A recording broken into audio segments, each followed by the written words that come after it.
Cancer Healer Center, a new beginning. अंबरनाथमध्ये अज्ञातांनी भाजपच्या माजी नगरसेवकाचं ऑफिस फोडलं। ऑफिसमधील कर्मचाऱ्यावर तलवारीनं हल्ला। घटना सीसीटीव्हीत कैद। शिवाजीनगर पोलीस ठाण्यात गुन्हा दाखल। लातूर महानगरपालिकेच्या आयुक्त बाबासाहेब मनोर यांनी स्वतःवर गोळी झाडून घेतल्याची माहिती। डोक्यात गोळी लागल्यानं आयुक्त गंभीर जखमी, उपचार सुरू। धनंजय मुंडेंना माझगाव सत्र न्यायालयाचा झटका। करुणा मुंडेंना दरमहा 2 लाखांची पोटगी देण्याचा निकाल कायम। धनंजय मुंडेंची आव्हान याचिका फेटाळली। सत्याचा विजय। एका मंत्र्याला पराभवाची धूळ चारली। मात्र ज्या दिवशी धनंजय मुंडेंच्या आमदारकीचा राजीनामा घेईन तेव्हाच गप्प बसेल, करुणा मुंडेंचा इशारा। 11 तारखेला लग्नाचे फोटो समोर आणणार असल्याचीही माहिती। मला प्रेमाच्या जाळ्यात अडकवून लग्न करणाऱ्याला धनंजय मुंडे 20 कोटी देणार होते। करुणा मुंडेंचा खळबळजनक आरोप।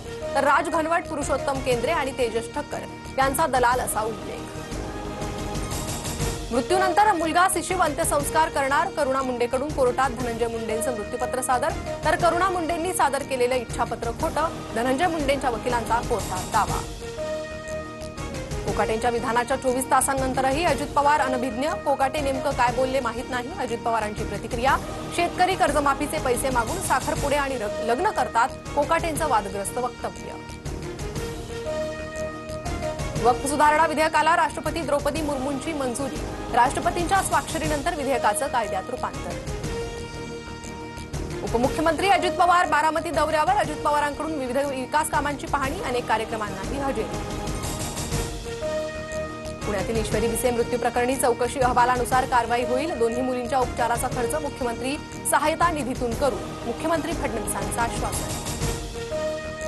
बुलढाण्यात अपघातग्रस्त कारमध्ये 70 लाखांची रोकड। पोलिसांकडून रक्कम जप्त। संशयित कार चालकाची चौकशी सुरू। नागपुरातील मोर भवन आणि गणेशपेठमध्ये पंचतारांकित स्थानक साकारणार। 6 ठिकाणी व्यापारी संकुल होणार। चंद्रशेखर बावनकुळेंकडून विविध विकास कामांचा आढावा।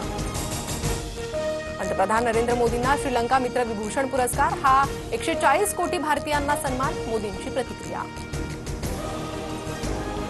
भोपाळमध्ये पत्नीच्या छळाला कंटाळून तरुणाची आत्महत्या। आत्महत्येपूर्वीचा तरुणाचा व्हिडिओ व्हायरल।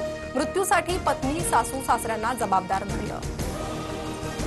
देशभरात रामनवमीचा उत्सव मोठ्या उत्साहात साजरा। अयोध्या आणि शिर्डीतील साईनगरीतही विविध कार्यक्रमांचं आयोजन। दर्शनासाठी भाविकांचा मोठा जनसागर।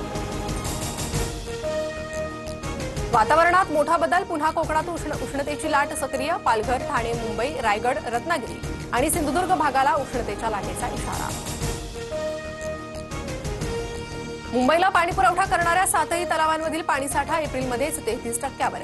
मुंबईकरांवर पाणी टंचाईचं सावट। वैतरणा आणि भातसामधून राखीव कोट्यातील जलसाठा देण्याची मागणी।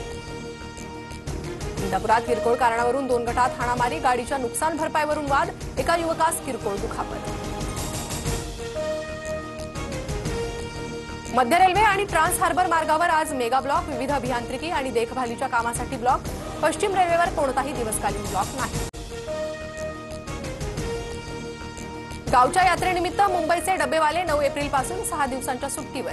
15 एप्रिलपासून पुन्हा डबेवाले मुंबईकरांच्या सेवेत हजर होणार। महाराष्ट्राला अवकाळी आणि गारपिटीनं झोडपलं। रायगड जिल्ह्यात सर्वाधिक फटका। जळगाव, बुलढाणा, परभणीसह धुळ्यात नुकसानामुळे शेतकरी हवालदिल। आंबा, ज्वारी, गहू, फळबागा आणि भाजीपालाही उद्ध्वस्त।